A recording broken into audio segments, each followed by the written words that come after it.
திருவொற்றியூரில் உள்ள அரசு மகப்பேறு மருத்துவமனையில் இந்தியன் ஆயில் LNG நிறுவனத்தின் சமூக பொறுப்பு நிதி ரூபாய் 50 லட்சம் மதிப்பீட்டில் மருத்துவ உபகரணங்களை நாடாளுமன்ற உறுப்பினர் பெற்று மருத்துவமனைக்கு ஒப்படைத்தார். சென்னை திருவொற்றியூர் பெருநகர சென்னை மாநகராட்சி நகர்ப்புற சமுதாய நல மருத்துவமனைக்கு வடசென்னை நாடாளுமன்ற உறுப்பினர் கலாநிதி வீராசாமி முயற்சியால் இந்தியன் ஆயில் LNG நிறுவனத்தின் ரூபாய் 50 லட்சம் செலவில் மருத்துவ உபகரணங்கள் வழங்கப்பட்டது. இதனை வடசென்னை நாடாளுமன்ற உறுப்பினர் டாக்டர் கலாநிதி வீராசாமி மற்றும் திருவொற்றியூர் சட்டமன்ற உறுப்பினர் KP சங்கர், 1வது மண்டல குழு தலைவர் திமு தனியரசு மற்றும் இந்தியன் ஆயில் LNG நிறுவனத்தின் CEO பழனிவேல் மற்றும் நிர்வாக HR தனசேகர் ஆகியோர் மருத்துவ உபகரணங்களை மருத்துவமனையில் வழங்கினர்.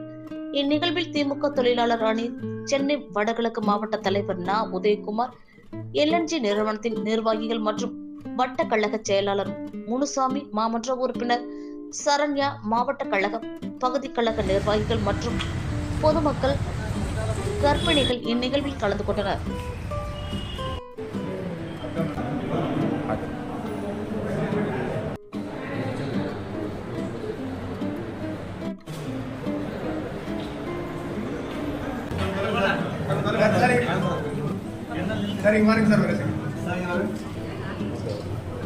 வாங்க